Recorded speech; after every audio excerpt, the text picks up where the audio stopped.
And good evening and welcome to City Focus. I'm Marty Olsen, your host, and I want to welcome two lovely young ladies to the program. And it's, I think we've got an exceptionally important topic tonight to be addressing, and I hope that everybody enjoys the discussion. And as always, we're live, and if you're able to and interested in contributing to the program, please do. But it's good to have SCADD represented again. The last time I had SCADD in was a number of years ago, and the leadership was different. We had Jack Malone at the helm, and Mike Seaver was working with them, and now we've got Stacy Lawton, who's the Chief Executive Officer. I want to welcome you to the program. Thank you very much. Pleasure to be here. And we've got Jennifer Chadjukowicz. Perfect. Okay, Chief Strategy Officer. Welcome. Thank you. To the it's program. my pleasure. Thank you. And I'm looking forward to learning a lot, because you guys are providing tremendous services and important services, and we can learn where it is and how people can access it and what's going on, and we'll have at it. But before we do, I'd like to just take a moment to have a couple of PSAs, take advantage of the platform. The New London Republicans are having a Lincoln Day dinner on April 6th at, where is it anyway?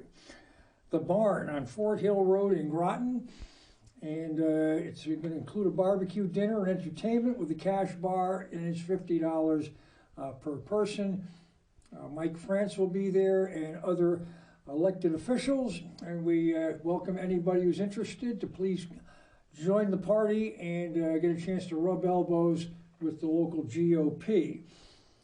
And also, mark your calendars if you're a golfer. The New London Kiwanis Club has its annual golf tournament coming up. We've got our date, Friday, September 15th, and that's again at Shenecasset, and we'll have all of the things that we always do, but we need golfers, we need sponsors, we need volunteers, and we need gifts and prizes, and all the money goes back into the community. So it's a good program to support. It's been growing by leaps and bounds in recent years, and we appreciate everybody's participation. And with that, we can move into what you guys do.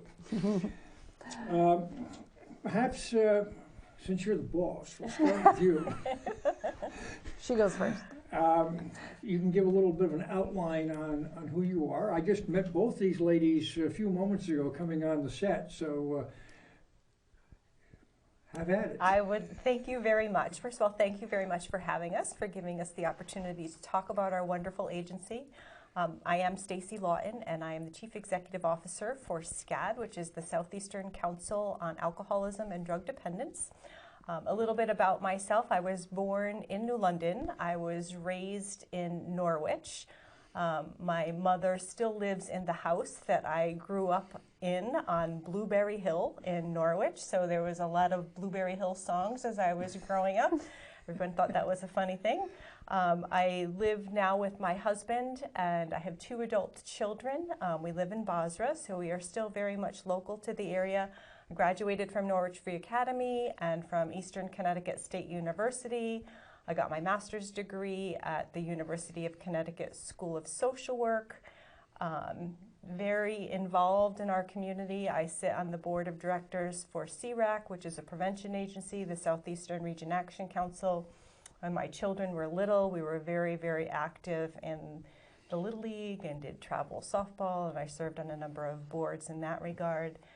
Super happy to be here and speak to you about the great work that SCADD does in our community. I think it's a terrific opportunity for the audience to learn about SCADD and what's going on. I mean, I suspect that many folks aren't aware of SCADD, and this is an opportunity to, when they drive by on Coit Street and they see the building next to the Elks Lodge, that well, what is that? Why is it there? And who works there? What are they doing there? So we can get into that. And Great. you're the newbie on the block. I am. I'm the new kid on the block. Jennifer Chudukowicz.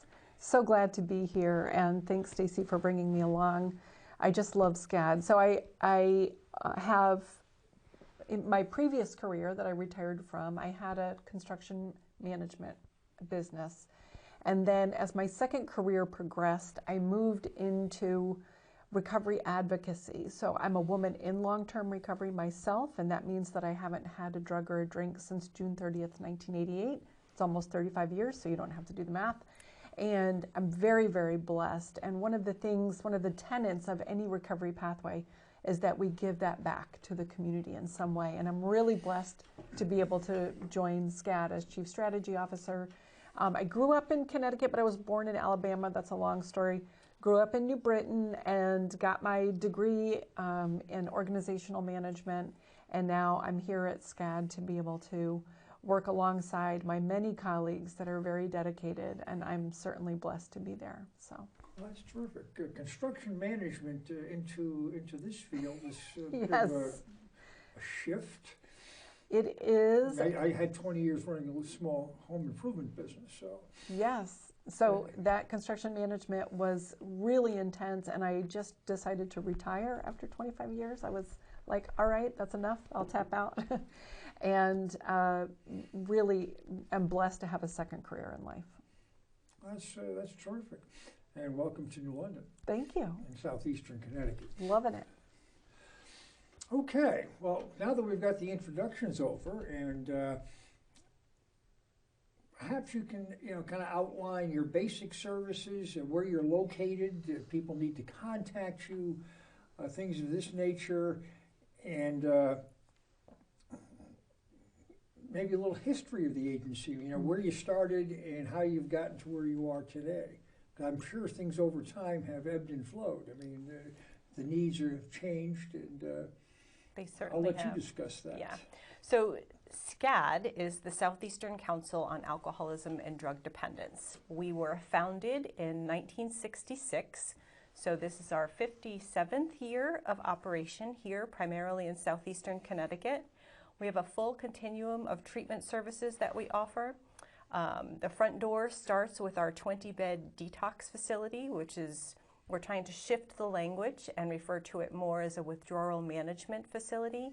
That is often the front door where folks come when they are most desperate, when they are under the influence, when they've hit their proverbial rock bottom. And where is that? That is located on 47 Coit Street in New London. Telephone number is 860-447-1717, and that is the number that folks can call to access any of our treatment services. In addition to our detox facility, we have several residential facilities. We have our flagship program, which is called Lebanon Pines. Lebanon Pines is a 98-bed residential facility for men. It is located in Lebanon, Connecticut. There, men come for an individualized length of stay, but is on average around 30 to 60 days is the average length of Who stay. makes that determination? Is that by you guys make that call, or is that ordered by the hospitals, doctors, courts? So it is medically directed based on medical criteria, and so much like you work with an insurance company to determine length of stays, we do the very same thing. So it's an individualized length of stay for folks that is co-determined by the ASAM, or American Society of Addiction Medicine criteria, along with the insurance company. So that length of stay looks different for individuals based on what their specific circumstances are. Lebanon Pines is a 56-acre property. It used to be operated by the same gentleman who runs St. Thomas More School over in Oakdale. So it was owned by Mr. Hanrahan. And in the late 70s, Mr. Bill Walsh, who was one of the founders of our agency, purchased the property from Mr. Hanrahan. So when he purchased the property at Lebanon Pines, it had been a school for boys who were a little incorrigible. And, Mr. Hanrahan and Mr. Walsh had both kind of a mission about redemption and treating folks. And so that was how Lebanon Pines was born. Prior to Mr. Hanrahan owning it, it was actually a country club for folks out of the West Hartford area. There was a 9-hole golf course where the softball field is now. So And that golf course was. It's no longer there. It is no longer there, and Route 2 actually runs through the property that used to be the whole country club at the time. It's interesting because one of the dormitories still has the original area where the bar is. Now, we don't use the bar anymore. That's not what it's for. But there's a lot of history there and a lot of really, really good recovery and really good sobriety that has been achieved through that program over the years. In addition to the Lebanon Pines programs, we operate 3 transitional houses. So we have 2 transitional houses for men, 1 transitional house for women. We had previously referred to those transitional houses as halfway houses, but that language can sometimes be confusing. They are not Department of Correction halfway houses, they are treatment transitional houses. So our transitional houses at SCADD, and it's important to make this distinction, they are licensed by the Department of Public Health, and they are funded by the Department of Mental Health and Addiction Services. By the state of Connecticut. By the state of Connecticut. They all have a treatment component that is associated with those programs. So the folks that are there receive individual and group treatment. They are expected to reintegrate into the community. There is an accountability component where they are expected to participate in random urine screens to make sure that they are still working their program like they're supposed to be, and so that there can be appropriate interventions if in fact they need additional supports. So I say that because those programs are often confused with other programs in the community that may not operate quite as responsibly. And so every time I talk about our transitional houses, I make a super effort to just make that distinction. In addition to our transitional houses, we do operate a recovery house. That is our Liberty House program in Norwich. And that model is housing only. So those folks are not necessarily engaged in that program with a treatment component, but are getting outpatient services out in the community. One of the distinguishing factors for our recovery house is that it is staffed. So that is different than many of the models that are out there. We have a staff person that is on site to help the gentleman to get job training and connection into the community and transportation and all of those support services that really enable someone to be successful. And then, in order to engage in these facilities, do they show up at Quaid Street at the bottom, or can they just bang on the door and say, I think I need some assistance? And do you go into the community and bring people to your facility, or must they be brought to you? So yes, yes, yes, and yes. So we, some of our folks originate, or their first occasion with us is at the withdrawal management or the detox facility, the front door, and then they go through the continuum of treatment services that SCADD has to offer. But someone can enter at any point during the continuum as well, and they can access services by calling that 447-1717 telephone number to make an inquiry. It's also really important that individuals are eligible for certain levels of care based on the acuity and what their symptoms are. So for someone who is actively using and perhaps under the influence, detox is going to be the most appropriate level of care for them.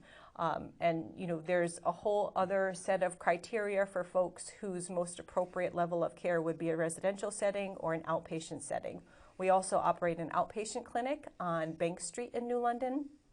That program is just like in the name, it's outpatient, so folks go there either for groups or individual sessions. Some of our folks attend in an intensive outpatient setting, which occurs 3 times a week, but they live out in the community in a residential setting. So folks can enter into any one of those levels of care at any time in the continuum. We will provide transportation if it's necessary and if we're able. Our biggest limitation around transportation right now is staffing. Staffing is a crisis and a difficulty for everybody in the whole world right now, and we are not the exception in that regard. At the detox facility, folks can come up and ring the bell, and if they need help and they are appropriate for that level of care, we will bring them in. If in fact they need a different level of care, we will provide them with the referral services so that they can access the treatment that they're looking for that's appropriate for them. I'm curious, whether somebody could be brought to your facility, for lack of better words, against their will. So not so much. We are entirely a voluntary program. We do have some folks who are involved with the criminal justice system, but we're still a voluntary program. So we'll accept referrals from the Court Support Services Division or the Judicial Department, but the folks that are being referred to us, they still have a choice about whether they want to engage in treatment or accept whatever other sanction the Judicial Department is going to impart. That's judicial. What about if it's a Friday night and somebody's on a bender and the police pick them up? Can they bring them to you? They can, absolutely they can.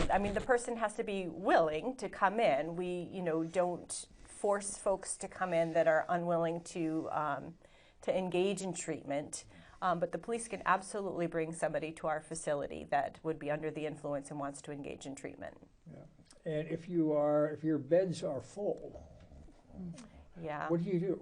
So we'll give folks information about where there might be other beds available in the state of Connecticut. There's a website on the Department of Mental Health and Addiction Services that is kept up 2 times a day. I think it is updated with the beds that are available across the state. Our folks have immediate access to that. It's also available out there for the public to take a look at, but our folks are very fluent and know how to get right to it to see where the bed availability is. Okay. Now, your job is a Chief Strategy Officer, and I'm kind of curious what that means. Because, I suspect over the course of the 50 some odd years that you've been open, that the types of services and the regulations and a whole pile of things have changed, or they ebb and flow. And whether it's alcohol issues or drug issues or specific drug issues, that you have to be resilient and be able to move relatively quickly to meet these needs. Yes, that is a great point. The agility with which any business has to have nowadays. I think Stacy will probably speak to this at some point shortly, but we are in a position at SCADD now where we are able to spend a little more time building our community capital, making sure that we're connecting with agencies and neighbors and communities that are meaningful to us and that we provide meaning to as well. So enriching those relationships. And when you talk about strategy, it's looking for the connection point. What are the connections point within our organization? What are the connection points for us in the community? Who do we want to partner with? Who do we need to partner with? Those are the kinds of things that we are just starting to be able to pursue, and Stacy can talk about why we're able to pursue them now. Now, when somebody shows up at your door, you accept everybody? How do people have to pay for services, or are services provided, your budget is provided through other sources beyond fees, assuming there are fees? So some of the limitations for us is we serve adults. We do not provide any child services. So in terms of age, folks who are 18 and over are considered adults and would be appropriate for our levels of care. For folks who are presenting that don't have any kind of form of payment, we have a tremendously skilled staff who will assist them with enrolling in benefits that they might be eligible for. But there is not you don't have to gather up your dollars to be able to knock on the door and be admitted. We do have a limited amount of grant funding that we're able to avail ourselves of if folks don't have any other resources. But typically the folks that don't have any resources qualify for those public benefits. They just don't know how to access them. So we assist them in being able to access all of that kind of insurance coverage, because it not only affects their ability to access our services, but really the ability to access all of those other important health services that are critical for their for their benefit and for their health. Yeah, I mean, I recall as a city councilor a handful of years ago, a committee had been set up to deal with, and it was primarily with homeless. But SCADD was represented, and the number of repeats, folks that are daily problems, that they're shuttled down to the hospital in ambulances on almost a daily basis, and you know, living down in the waterfront park is a bit of a problem, and trying to develop strategies to deal with this, so that we can, as the public, can utilize this space as well. It's just not a home for the homeless. I think I just want to piggyback on your point there, and one of the reasons that I'm so grateful to be at SCADD is that the door never closes at SCADD, and to your point, somebody can come a second, a third, or fourth, or a fifth time, and especially as it relates to the opioid use disorder crisis that we have in our country right now, where there's breath, there's hope, and that is one of the things that we want to drive home for folks, is that they may have come in the door at SCADD 20, 30, 40 times, but there's always going to be that time when something clicks, the seed gets planted, and it finally sprouts.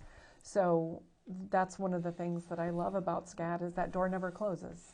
Yeah, I mean, and I don't want to assume anything, but for conversation, excuse me, that you have interfaced with Kathy Zoll, for instance, at the Homeless Hospitality Center, or Kathy Verano over at the Safe Futures, that there are other agencies serving different capacities in Southeastern Connecticut, primarily out of New London, which seems to be the home for most of the social services in our region.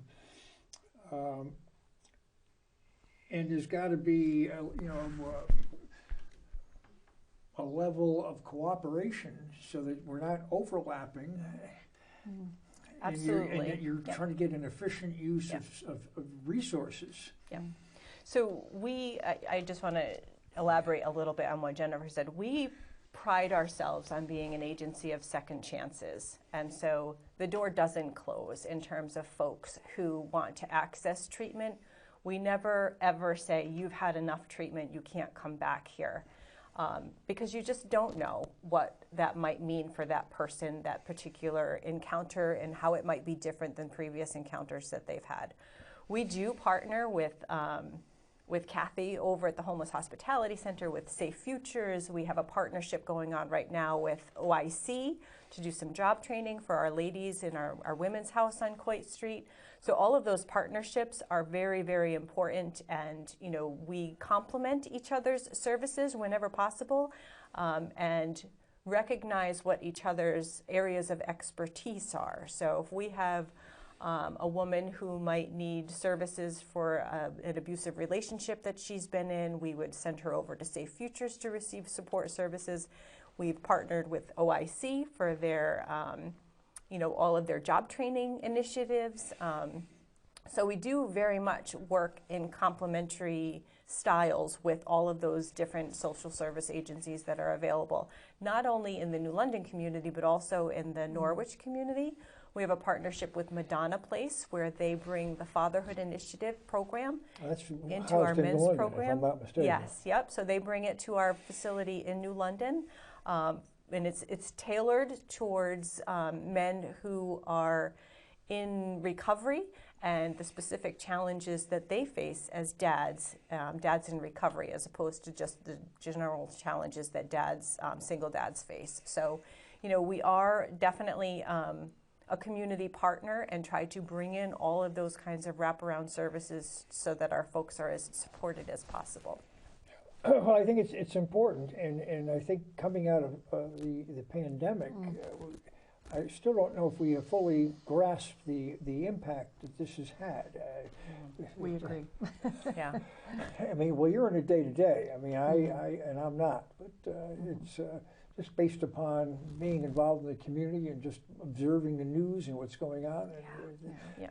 It appears that a lot of folks have not responded well and having a difficult time getting back to some semblance of normalcy. Yeah.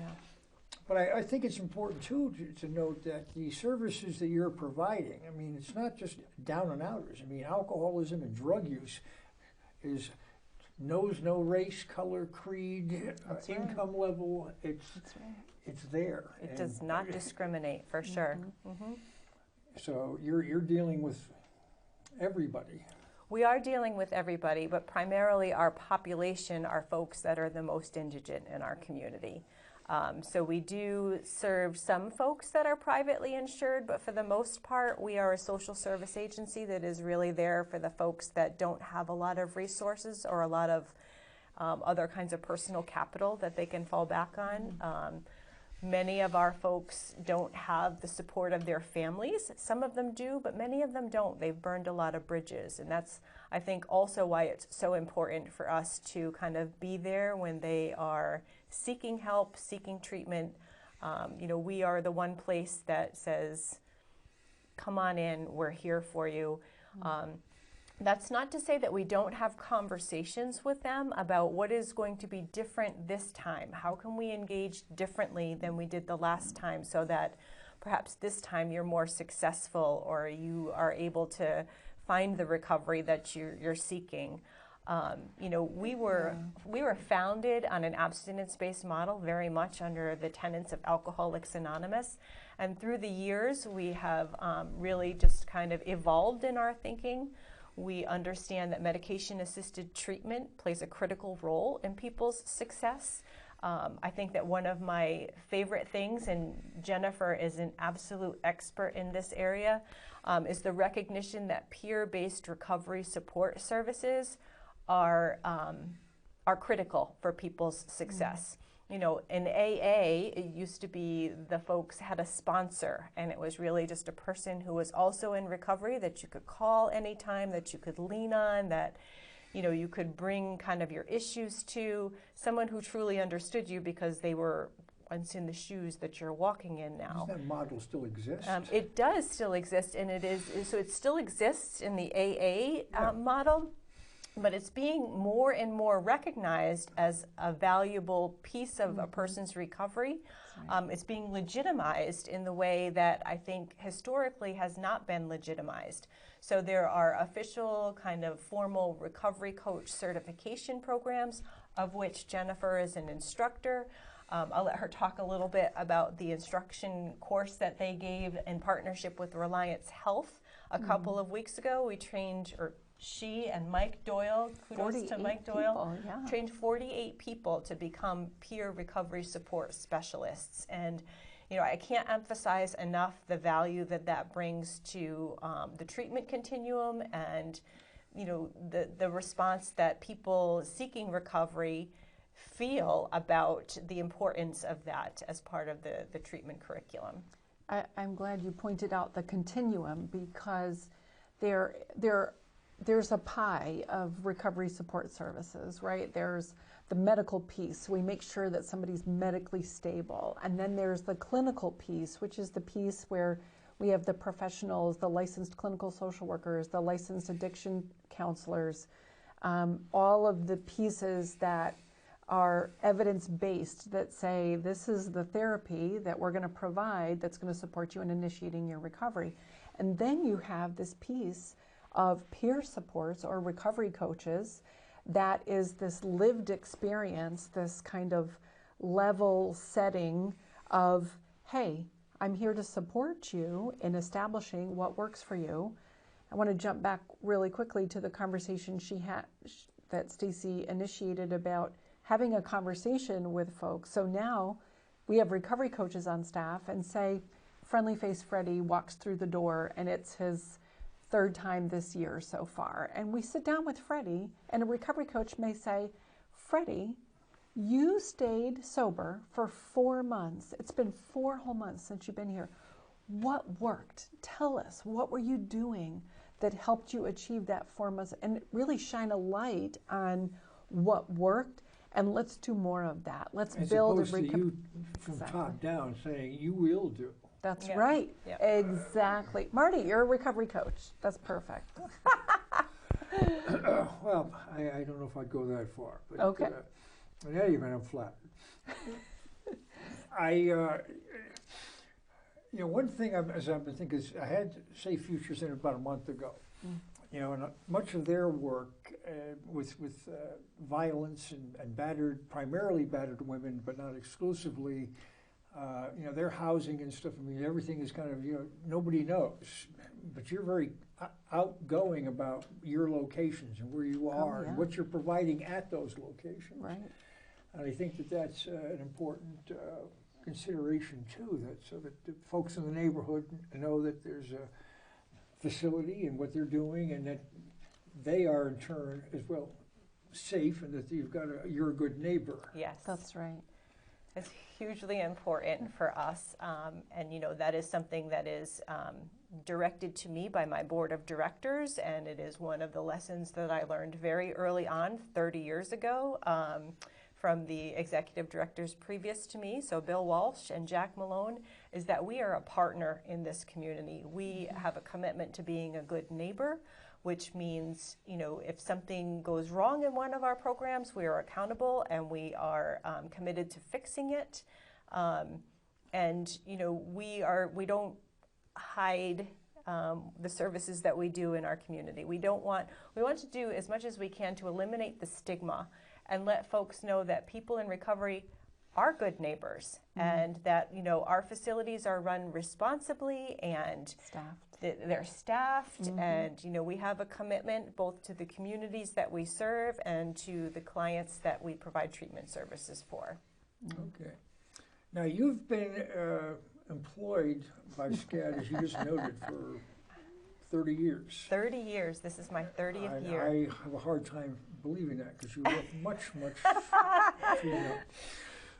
You're too kind, Marty. Thank you. It's, you adult children, 30 years. It just I'm having a hard time wrapping my head around this.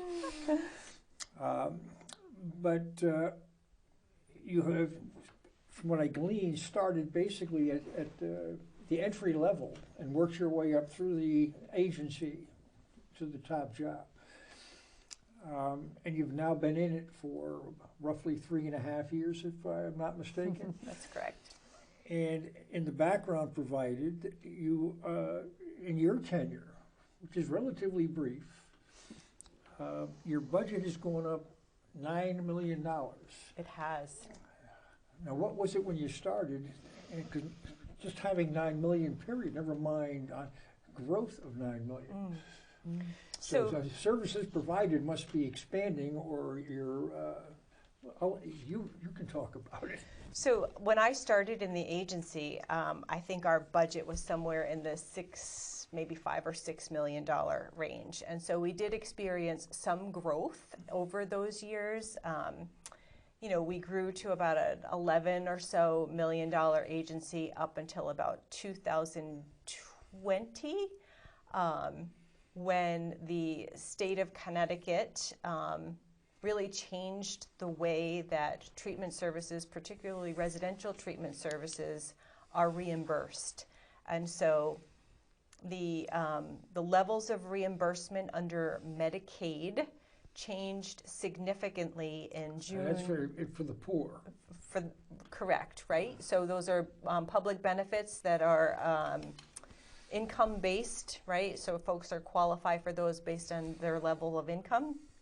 And the reimbursement rates under the Medicaid model changed significly in 2000, I'm trying to think, 22. It was 20 or 21. May 2022. So we're coming up on 1 year. Oh, yeah. So it is 23, so 2022. So last year, it's been about a year now that those different rates have been in place. And that has allowed our agency to really make some infrastructure investments and upgrades that had been that we hadn't been able to do for many, many years. In some cases, decades. Well, the building on Coit Street is bad. You've had a physical overhaul there. That's relatively recent. So about 8 years ago, we got some bond funds from the Department of Mental Health and Addiction Services that allowed us to do a significant overhaul of that facility. But those were bond funds dollars that allowed for the upgrade of that facility. Our Lebanon Pines facility with bond funds, and then other funds afforded by dollars from the federal government, we're able to make an even bigger investment in our infrastructure. So we're looking at the replacement of water systems and septic systems, so wastewater systems, roofs, bathrooms and kitchen facilities, things that we have been unable to really address for many, many years. So that is really the difference kind of in the budgetary numbers. We are looking at expansion of services in some areas based on what we evaluate to be need. All of our programs operate around 90 to 95% capacity. So services are definitely being utilized. There is a demand out there for services. So we are looking at other areas of expansion and trying to determine especially where those needs are concentrated and what levels of care we should be exploring. Okay. I would like to say that the staff at SCADD are so dedicated. And when we talk about an increase in dollars provided through Medicaid for some of the clients, I think what we want to emphasize is that that rate just came up to where it should be. I don't think that rate was really kind of where the value of the service that was being provided was for a very, very long time. And the staff were so dedicated at SCADD that they did a whole lot with very, very little for a long time. I need to also kind of provide some more context around that too. So with that change in rate associated with the different payment structure, there came a whole host of new standards and regulations that we need to meet. So That's interesting. I just jotted down regulations. Yeah. So nothing is a free gift, right? So there's a whole host of additional standards and regulations that we will be required to meet, including staffing models. So that is where the increase in staff of about 30% is expected as we build that up over the next 2 years since that rate increase went into effect. And where would that level of staffing come from? I mean, is it administrative? I mean, you're at the administrative level, or do you? I'm having a hard time wrapping my arms around exactly what your needs are. Do you have clinicians? Are there nurses? Is there physicians? I mean, who works? Yes, and yes, right? On staff, or are they on call? They're on staff. So we have nurses at both our withdrawal management program and our Lebanon Pines program. We have LPNs and RNs that staff both of those programs. We have a full-time chief medical officer who is an addiction certified psychiatrist on staff, and he works through all of our programs and provides supervision and oversight to all of our medical teams. We have licensed clinicians and clinicians who are working towards licensure in every single one of our programs. Under this new model, like we talked about before, there is this recognition of the value that peers bring, recovery peers or recovery coaches. So that is a new position that is being introduced into the agency and will be present in all of our treatment programs as well. In addition, we have recovery technicians.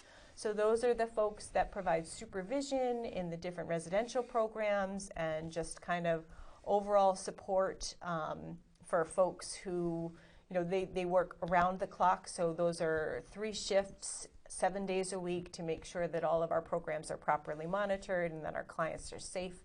Yeah. Now the house, I mean, the different halfway houses that you have throughout the community, you have staff in there 24/7. I mean, these are not folks that are operating unsupervised. No. So one of the best things that has come out of this new payment structure and this new kind of standard and model is we used to only be able to put one person, so one staff person per shift in each one of our transitional houses. So we had staffing there by law but per our regulations, right? So we are licensed by the Department of Public Health, but our budget only allowed us to have one person per shift, 24 hours a day, 7 days a week. Under this new model, we're going to have more than one staff. So there will be at least 2 staff on site at all times. There'll be a dedicated clinician in each one of those programs, a recovery coach in each one of those programs. It has really opened up to allow us to achieve a different staffing model that I think is really going to benefit the people that we serve, and it's better. And I regret that they didn't do it a long time ago, so that our staff, had other people around to be able to provide those services. Now, you mentioned regulations. I just, based on being involved in government and basically living, I mean, it seems that the regulations in all facets of life just seem to get more stringent and more binding than all the time. I mean, and how is this impacting your ability to provide your services? So I think last week we had 4 meetings in which we were accountable to all of these different kind of regulatory bodies, and we were saying the same thing over and over, and it is somewhat inefficient. And it is a little frustrating because there are occasions when it feels like you're taking time away from your really important work and the work that matters to attend all of these kind of bureaucratic meetings and talk about all of these things when, if there was more efficiency in the system in terms of the communication between state departments, so the Department of Public Health, Department of Social Services, which administers the Medicaid program, the agency that the Department of Social Services contracts with to pay claims and to do authorizations, and the Department of Mental Health and Addiction Services, the Court Support Services, or the Judicial Department. Oftentimes, there's a lot of inefficiency in terms of communicating with all of those stakeholders, and sometimes it can be frustrating, but we have become very well adapted to that model. We got to roll, and right. So we know who our stakeholders are, and we are responsive, but it is somewhat of an inefficient system. Yeah. Now, is there a role for the community with your agency, whether it be volunteers, financing, whether it's the city or perhaps local service organizations, whether it's Rotary, Lions, Kiwanis Club, things of that nature, or is the nature of your business preclude that? It doesn't preclude that. We are a United Way funded agency, so we are a partner in that way and have a lot of different collaborations. We work well with the City of New London. I met with Mayor Passero last week, and Jeannie Milstein, who's fantastic. We do allow for volunteers, but it's a little bit of a tricky kind of maneuvering because there is a certain confidentiality that we afford to our patients. So the volunteers that want to come forward and do any kind of work in our programs have to go through a proper vetting process to make sure that they're safe, that they're going to be safe in working with our programs, and that we're ensuring our patient safety and our client safety for folks that we're bringing in. So it's not that it can't occur. It does. It is just a little bit more of a process, I think, than maybe some other organizations. I think you asked a question, where does the community fit in? And I or think, does it fit in? Yeah, well, actually it does. One of the most recent offerings that we've begun making is at our outpatient facility on 932 Bank Street. We have a family support group that's free, run by our licensed clinical staff, that is available to the public, and anyone can attend. So we want to make sure that in that good neighbor concept that we're providing services to the community as well. We have some events coming up this year, and I'll be sure to get them to you so that you can announce them to your listeners. That will be great opportunities for the public to participate and support the mission of SCADD. And maybe they can't do it face-to-face with a client, but there's many ways that the community can come support us through events and fundraising. So. One thing you just kind of mentioned, and that is when somebody shows up at the door, and I was kind of thinking of often the ambulance services going to L&M, and often the folks coming in are a little bit out of control. Do you run into that where you've got folks that are may need restraint, to be blunt, that they're not ready to sit down and have a polite conversation? They've got other issues that need to be addressed before you can maybe put them in a bed. Yeah, that happens occasionally. I'll tell you that our staff, because they take an approach where there's no judgment, there's no condescension, everybody is treated with dignity and respect, and our staff are also very well skilled in their de-escalation techniques, that it doesn't happen as often as you might think that it happens, but it does happen. And so there are occasions in which we need to engage emergency services or the police department to have somebody kind of escorted out of the program if they are, at risk for themselves or putting one of our staff members at risk or other patients at risk. It doesn't happen with frequency. What we are seeing is the acuity of people in their medical conditions, kind of unrelated to what they're presenting to us for.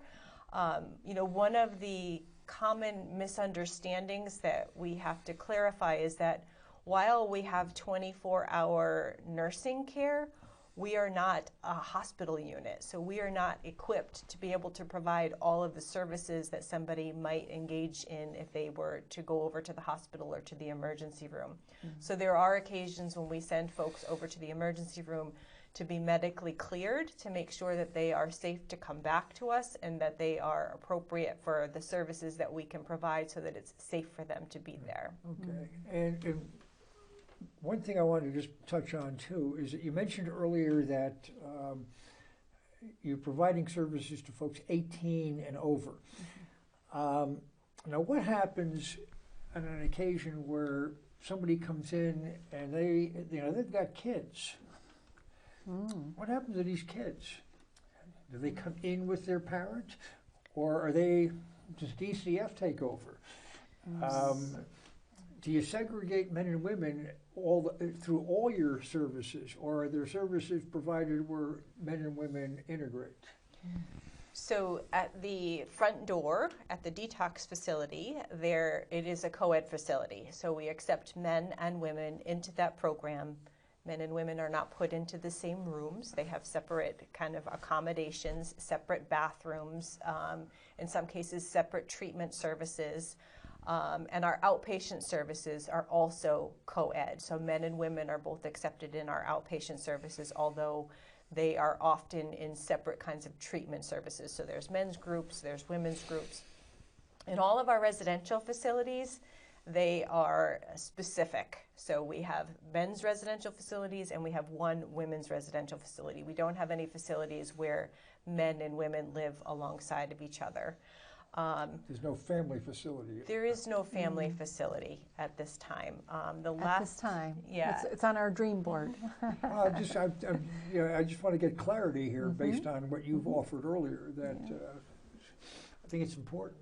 It is important, and oftentimes our moms and dads are working to get custody back of their kids. Our dads are engaged in the Fatherhood Initiative program, and some of our moms in the Coit Street Halfway House are, working to get custody back of their children. They're engaged in visitation.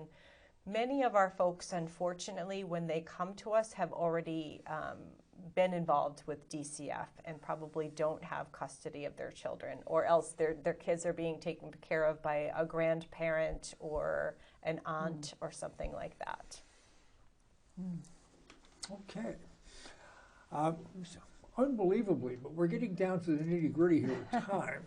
And I would like to know if there's anything that perhaps you'd like to share that we haven't touched on yet in our remaining few moments here that you think is of importance for the audience. And I think we've touched on an awful lot of different topics here.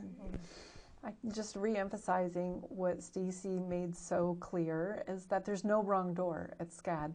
You can call any of our numbers, you can knock on any of our doors, and we're going to make sure that you get to the right level of care. And that person doesn't have to be documented or anything, just call the number. Yep. 860-447-1717. Yeah. I think that is the message that I'd like to kind of leave the audience with, is that we are an agency of second chances. I would really like to take the opportunity to just give a shout out to our incredible and tremendous staff who never missed a day all through the pandemic and worked unbelievable hours to make sure that the people that were seeking our care received care. They are the most compassionate and dedicated individuals that there are, and I can't praise them enough or thank them enough for the work that they do on the front lines. Well, are you or do you do any statistical analysis in terms of the recovery and the folks that go back out into the community and become good citizens, as well as those who are coming back? Struggling, yeah. So that's a great question, right? So folks always want to know, what is your success rate? Well, it really depends on how you measure success. And the way that we choose to measure success is that any period of abstinence or recovery or positivity that a person brings back into their community is considered a success story for us. We do have folks that come back to us after periods of sobriety or periods of having sobriety and then had a brief relapse. We get them back on their feet. So, we don't focus on the negative. Any kind of positive affirmation is where we choose to go. Very good. Well, we have run out of time, so I want to thank you both for spending it out. Phone call, you got time for it. I've got time for a call? Okay, we'll do that. Good evening, you're on the air. Hey Marty, it's Bill Donovan. Yes. Bill I Donovan! think I mentioned to you last week what a exceptional woman Stacy Lawton is. And as you know, I was the controller at SCADD for 11 years, retired about 4 years ago, and Stacy was my supervisor at the time. And I've never worked for a woman such as Stacy. It's the brains, the beauty, and knowing so much about the agency and the compassion that she has for the people that the agency serves. Well, thank you for... And I just wanted to So sweet. say congratulations. Wow. Bill, thank you so much for calling, and you were a terrific guest last week, and thank you. And I told you before we came on the air, he was extolling your virtues, so thank you. Well Thank you for deserved. calling, Bill. Thank you, Bill. Okay. Well, on that positive note, Yes. we'll have to call it a night, and I think that there's probably enough material here. We could, at some point in time in the future, bring you guys back, and we can continue this discussion. We'd love to. Yep. So thank you both. Next Thank week you. we'll be Thank you, back. Mike France will be in and discuss politics in the 2nd Congressional District. So thank you for watching, and good night. Thank you.